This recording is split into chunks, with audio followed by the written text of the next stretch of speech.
আসসালামু আলাইকুম। আজকে আমি হানিফ সংকেতের লেখা টনক নড়াতে টনিক থেকে খুব ইন্টারেস্টিং একটা পার্ট আপনাদের সাথে পড়ে শেয়ার করতে যাচ্ছি। তো এখানে লেখা আছে, প্রিয় পাঠক, খনক করে বাজলে কাকন টনক নড়ে কর্তার। এটা সাংসারিক বিষয়ে একটি প্রচলিত বচন। বিশেষ কোনো কাজে অমনোযোগী কর্তার দৃষ্টি আকর্ষণে কর্তীর একটি কৌশল এই কাকন বাদন। আমরা জানি টনক শব্দের অর্থ চৈতন্য, আর এই চৈতন্য ফেরাবার বিষয়টি শুধু কর্তাগিন্নির মধ্যেই সীমিত নয়। প্রকৃতপক্ষে লক্ষ্যে বা অলক্ষ্যে অনেক ক্ষেত্রেই টনক নড়াতে টনিক ব্যবহার করেও রক্ষে পাওয়া সম্ভব হয় না। কোনো কোনো টনিক ক্ষণিকের জন্য কার্যকর হলেও স্থায়ীভাবে কারো স্বভাবে প্রভাব ফেলা দুষ্কর। অনেক সময় আচার বিচারহীন প্রচারের প্রশ্রয়ে সমাজে কাজে বা অকাজে বাজে দৃষ্টান্ত সৃষ্টিও দৃষ্টির আড়ালে রয়ে যায়। অন্যায়ের বন্যায় ঢাকা পড়া ন্যায়কে উদ্ধার ব্যয়বহুল না হলেও সদিচ্ছার অভাবে সে পথের রথের চাকা ঘুরতে চায় না।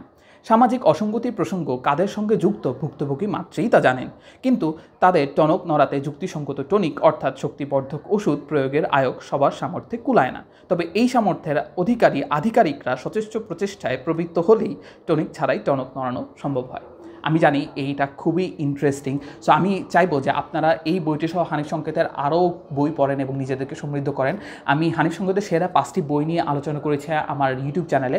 আশা করি সেটি দেখবেন এবং জানাবেন যে আপনার এই সাজেশনগুলো কেমন লেগেছে। ধন্যবাদ। আল্লাহ হাফেজ। সালাম আলাইকুম।